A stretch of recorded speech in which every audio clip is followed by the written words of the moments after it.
Welcome to Blizzard Fire. We hope this video helps fire up your solution. In this video, I will show how to make an egg and cress sandwich.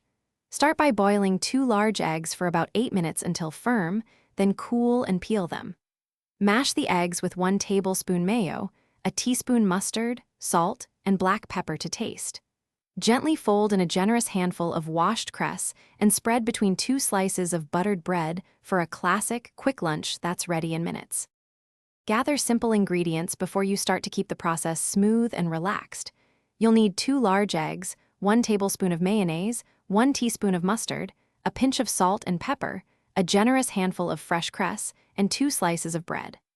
Optional extras include a drizzle of olive oil or a squeeze of lemon for brightness. Having everything prepped makes assembly quick and keeps the sandwich tasting fresh and balanced.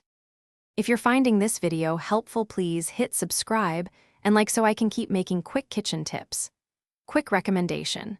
A book called The Simple Path to Wealth can change how you think about money, and it pairs nicely with simple meals and smarter spending habits as you plan a relaxed life.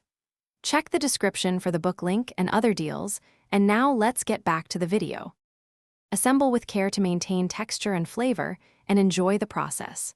Lightly toast the bread for crunch, then butter if desired to add richness and protect against sogginess. Chop the boiled eggs roughly for a chunky, satisfying bite rather than overmashing. Mix eggs with mayo and mustard, season, then fold in cress gently to preserve its peppery snap. Press together evenly and slice on a diagonal for a classic presentation.